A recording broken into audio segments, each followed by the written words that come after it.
बहुत समय पहले की बात है। किसी राज्य में एक राजा राज करता था जिसके केवल एक टांग और एक आंख थी। उस राज्य की प्रजा बहुत ही खुशहाल और धनवान थी। सब लोग एक साथ मिलकर खुशी से जीवन यापन करते थे और अपने राजा का सम्मान करते थे, क्योंकि उस राज्य का राजा एक बुद्धिमान और प्रतापी व्यक्ति था। एक बार राजा के मन में यह विचार आया कि क्यों ना अपनी एक तस्वीर बनवाई जाए जो राजमहल में लगाई जा सके। फिर क्या था, राजा ने अपने मंत्री को आदेश दिया कि देश और विदेश से महान चित्रकारों को बुलाया जाए।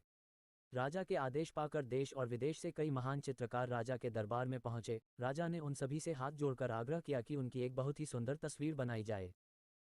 राजा के इस आदेश से सारे चित्रकार सोच में पड़ गए कि राजा तो पहले से ही विकलांग है, तो इसकी तस्वीर को बहुत सुंदर कैसे बनाया जाए, ये तो संभव ही नहीं है। और अगर तस्वीर सुंदर नहीं बनी तो राजा गुस्सा होकर दंड देगा। ये सोचकर सभी चित्रकारों ने राजा की तस्वीर बनाने से मना कर दिया। तभी उन चित्रकारों की भीड़ में से एक हाथ ऊपर उठा और आवाज आई, मैं आपकी बहुत ही सुंदर तस्वीर बनाऊंगा जो आपको निश्चित ही पसंद आएगी।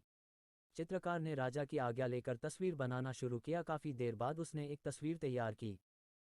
राजा उस तस्वीर को देखकर बहुत प्रसन्न हुआ। ये देखकर वहां खड़े सारे चित्रकारों ने अपने दांतों तले उंगली दबा ली। उस चित्रकार ने एक ऐसी तस्वीर बनाई थी जिसमें राजा एक टांग को मोड़कर जमीन पर बैठा हुआ था और एक आंख बंद कर अपने शिकार पर निशाना साध रहा था। राजा ये देखकर बहुत प्रसन्न हुआ कि चित्रकार ने उसकी कमजोरी को छिपाकर बहुत ही चतुराई से एक सुंदर तस्वीर बनाई। राजा ने खुश होकर उस चित्रकार को बहुत सारा धन दिया। तो दोस्तों, क्यों ना हम भी चित्रकार की तरह दूसरों की कमजोरियों को नज़रअंदाज कर उनकी अच्छाइयों पर ही ध्यान दें। जरा सोचिए, अगर हम दूसरों की कमियों का पर्दा डालें और बुराइयों को नज़रअंदाज करें तो एक दिन दुनिया की सारी बुराइयां ही खत्म हो जाएगी और सिर्फ अच्छाइयां ही रह जाएगी। अगर कहानी अच्छी लगी हो तो प्लीज़ लाइक और सब्सक्राइब कर दीजिए।